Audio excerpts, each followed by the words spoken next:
When I was a child, I loved libraries. There was something magical about walking into a room lined with books, each one a doorway to another world. I would spend hours in the local library after school, tucked into a corner with whatever book had caught my interest that week. But the library I'm about to tell you about wasn't magical. It was something else entirely. It was my sophomore year of college when I first found it. I'd been pulling an all-nighter, finishing a term paper on medieval folklore. Around 3 a.m., I realized I'd made a mistake in my citations and needed a specific book to fix it, one that wasn't available online. The university library was closed, of course. But as I paced the halls of my dorm, trying to think of a solution, I saw something strange through the window, a faint glow coming from the far end of campus, near the old administration building. Curious, I grabbed my coat and headed outside. The glow grew brighter as I approached, illuminating a small building that hadn't been there before.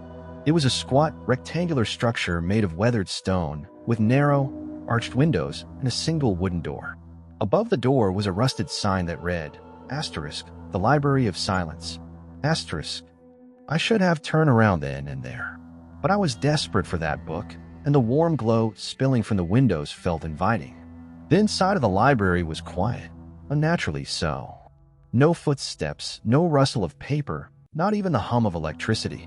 It was as though the air itself refused to carry sound. The room was larger than it looked from the outside, with towering shelves that stretched so high I couldn't see the ceiling. The books were old, bound in leather and smelling of mildew. There were no computers, no signs of modern technology. Just rows upon rows of ancient tomes. Behind a small desk near the entrance sat the librarian. She was tall and thin, her skin pale to the point of translucence.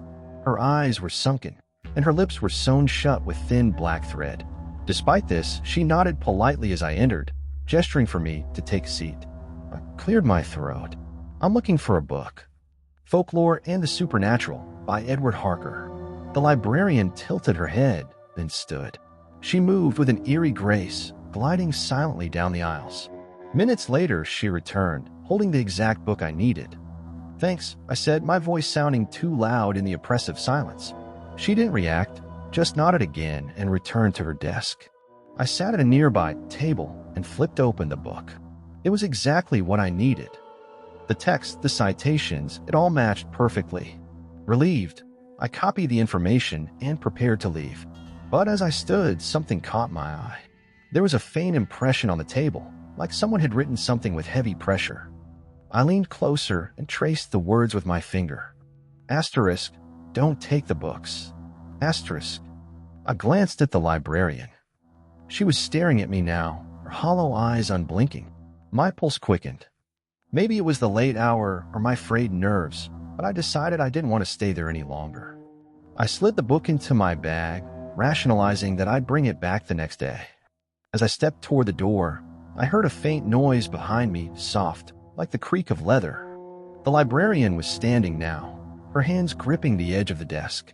Her head tilted at an unnatural angle, and though her lips remained sewn shut, I could have sworn I heard a faint whisper. Put it back. I froze. I'll return it tomorrow, I stammered. I just need it for tonight. The whisper came again, louder this time. Asterisk, put it back, asterisk. Ignoring the chill that ran down my spine, I turned and bolted out the door. I didn't sleep that night. Every time I closed my eyes, I saw the librarian's hollow stare and heard the whisper echoing in my mind.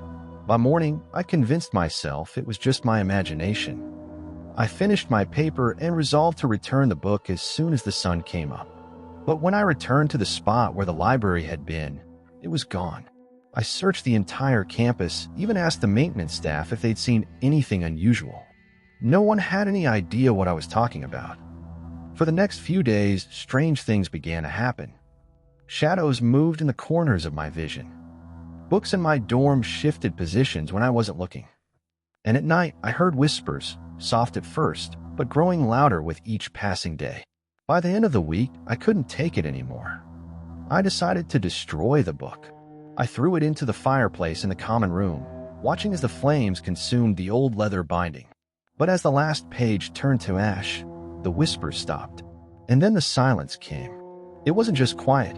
It was total absence of sound, my footsteps, my breathing, even my heartbeat. I couldn't hear any of it. The world had become a vacuum, and I was trapped in it. That night, she came for me. I woke to find the librarian standing at the foot of my bed. Her mouth was no longer sewn shut, but wide open, revealing a void of writhing shadows. Her hands stretched impossibly long, reaching for me.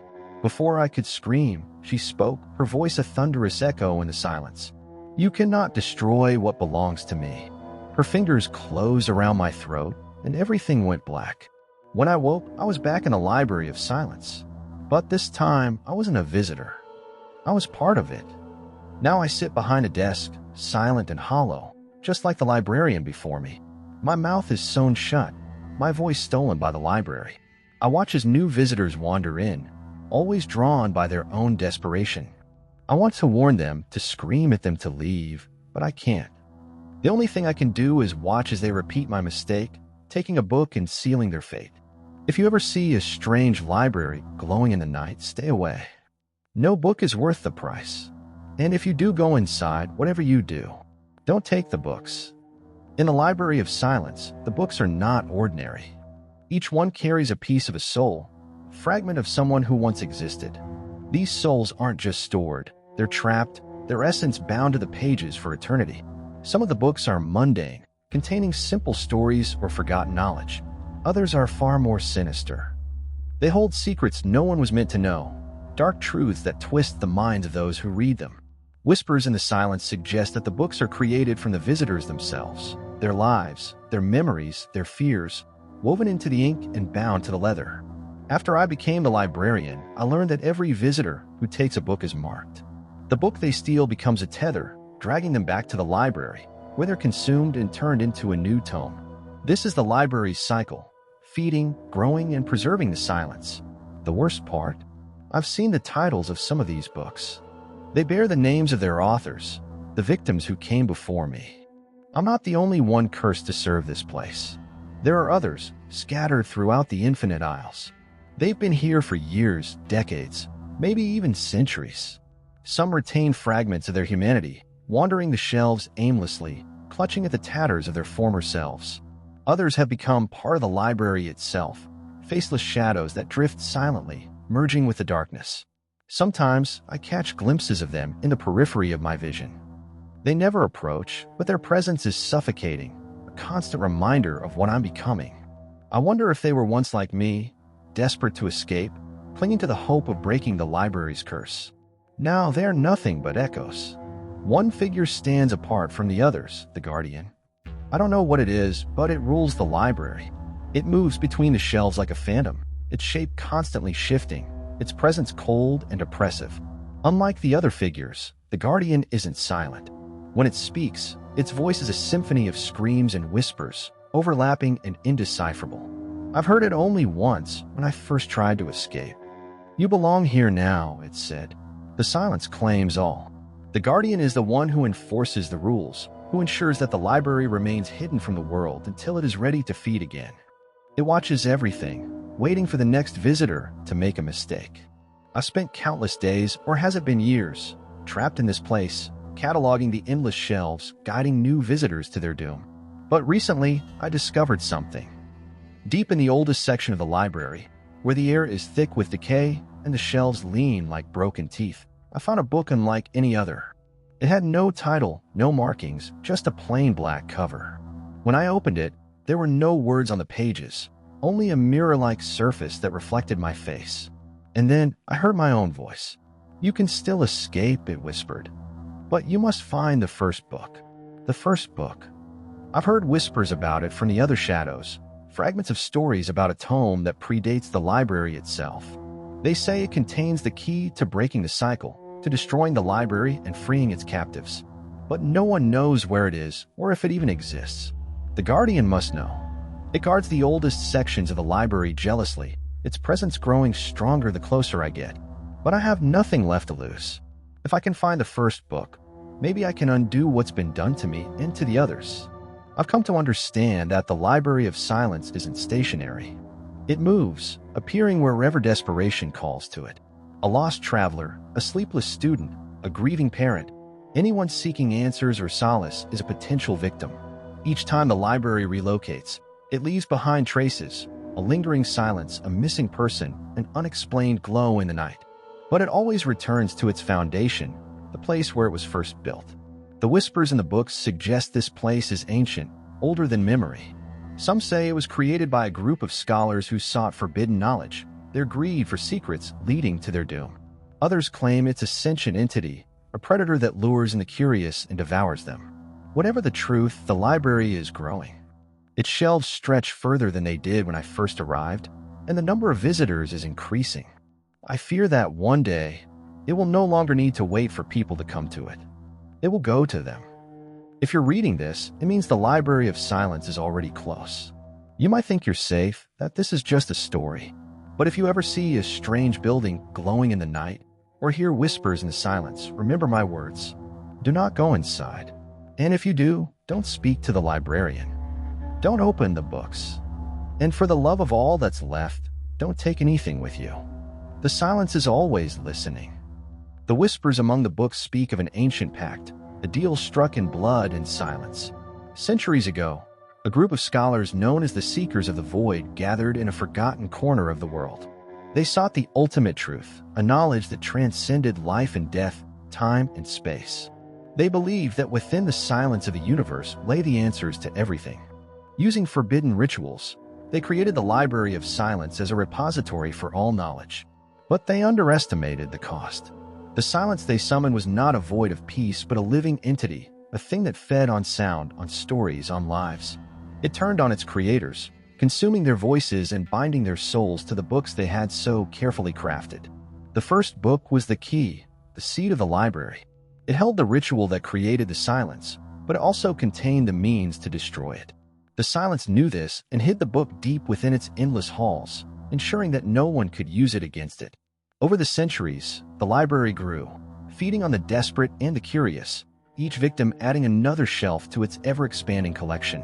The Seekers of the Void became the first librarians, their bodies twisted into guardians of the silence. The guardian itself is said to be the leader of the Seekers, now a shapeless entity bound to protect the silence for eternity. I've made progress. I've mapped parts of the library, noting the strange ways the shelves shift and rearrange themselves. The deeper I go, the more the air seems to pulse with an oppressive energy. The books here are different, heavier, darker, their bindings made of materials I don't want to identify. The whispers in the black book guide me, though I don't know if I can trust them. Sometimes, they warn me of the Guardian's approach, its shadow stretching impossibly long between the shelves. Other times, they lead me to dead ends or rooms that shouldn't exist. The first book is near, I can feel it.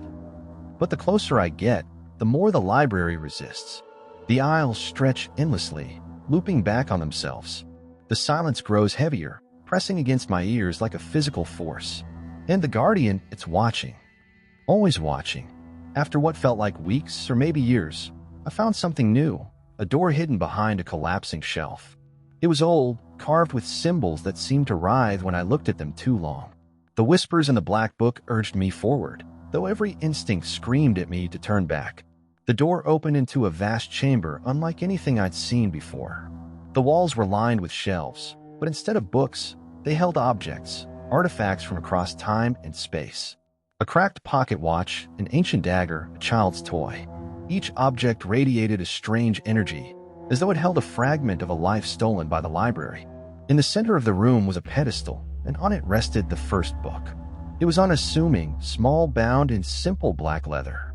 But the air around it hummed with power, and as I approached, the whispers in my head turned into a deafening roar. Take it. The moment my hand touched the first book, the silence shattered. A deafening howl erupted from the shadows, and the Guardian appeared, its form shifting and contorting, a mass of writhing limbs and hollow faces. You cannot take it, it roared, its voice a cacophony of screams. The silence must endure. I ran, clutching the book to my chest. The library twisted around me, the aisles collapsing and reforming as the Guardian pursued me. The shelves seemed alive, their edges sharp and grasping, tearing at my clothes as I passed. The whispers turned into screams, the voices of the souls trapped in the books begging me to save them or to let them die. I don't know how long I ran. Time has no meaning in the library. But eventually, I found the entrance again, the wooden door standing ajar, the faint glow of the outside world spilling through. The Guardian was close, its shadow stretching across the walls. I turned, clutching the first book, and spoke the words the whispers had taught me. The first book wasn't just a key, it was a weapon. Its pages contained a counter-ritual, a way to sever the library's connection to the silence. But performing it came at a cost. As I spoke the words, the library began to shake, the shelves collapsing into themselves, the books burning in silent flames. The Guardian screamed, its form unraveling as the silence was torn apart. The voices of the trapped souls grew louder, a deafening chorus of relief and anguish. I felt their pain, their gratitude, their anger. And I felt the library fighting back, its essence clawing at me, trying to pull me into its depths. The final words of the ritual burned my throat, but I forced them out. With a blinding flash of light, the library collapsed. I woke on the edge of campus, the first book still in my hands. The Library of Silence was gone, reduced to a pile of ash and rubble. But I knew it wasn't truly destroyed. The silence can't be killed, only contained. The first book is the only thing keeping it from returning. I've hidden it, buried it in a place no one will find. But I know the library will try to come back. It always does. If you ever see a strange building glowing in the night, turn away. Don't let curiosity pull you in. Don't let the silence claim you. And if you ever find a book with no title, bound in black leather, burn it. Some knowledge is too dangerous to keep. For years, I thought I was safe. The Library of Silence was gone, and I had hidden the first book in a remote location, far from prying eyes. Life returned to some semblance of normalcy. I graduated, got a job, and tried to forget what had happened. But some things can't be forgotten. The dream started a few months ago. Visions of towering shelves and shadowed corridors, of whispers rising in a deafening crescendo. I would wake drenched in sweat, the echoes of the Guardian's screams still ringing in my ears. At first, I dismissed them as nightmares, remnants of trauma buried deep in my subconscious. But then I saw the glow. It was faint at first, barely noticeable through the haze of city lights. But each night, it grew brighter.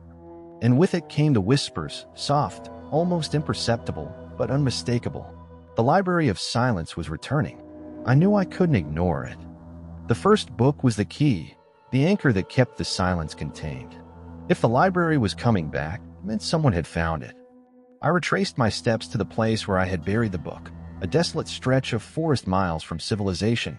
But when I arrived, the earth was disturbed. The book was gone. Panic set in. I searched the area frantically, but it was as though the book had vanished into thin air. As I stood there, the whispers grew louder, circling me like a swarm of invisible insects. You cannot escape us. I turned, and for a split second, I saw a figure standing at the edge of the clearing, a woman, her face pale and gaunt, her lips sewn shut. The librarian. Then she was gone. A few days later, I received an email from an unknown sender. The subject line read, Asterisk, do you believe in second chances? Asterisk attached with a single image, a photograph of the first book, sitting on a dusty table surrounded by flickering candles. The message was clear. Someone had found the book and was trying to harness its power. The whispers hinted at who it might be, a seeker, someone drawn to the library's promise of forbidden knowledge. They believed the book would grant them power, immortality, or answers to life's deepest questions. They had no idea what they were unleashing.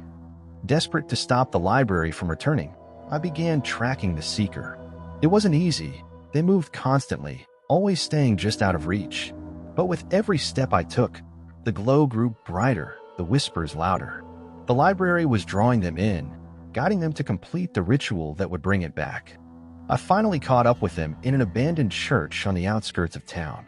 The air was thick with the scent of burning wax, and the walls were covered in strange symbols drawn in ash. The seeker stood in the center of the room, clutching the first book. You don't understand what you're doing, I said, my voice shaking. That book isn't a gift. It's a curse. They turned to me, their eyes wild and bloodshot. You don't know what it's like, they said, to want answers so badly you do anything. The library will give me what I need. No, I said. It will take everything from you. But they didn't listen. Before I could stop them, they began to read from the book, their voice echoing unnaturally in the empty space. The ground trembled, and the air grew cold. Shadows coalesced around them, forming the familiar shape of the guardian. "You should not have come back," it roared, its voice shaking the walls. The silence claims all. I barely escaped the church as it collapsed into itself, consumed by the library's return. When I looked back, the building was gone, replaced by the familiar stone structure of the Library of Silence. The glow spilled from its windows, brighter than before, and the whispers were deafening.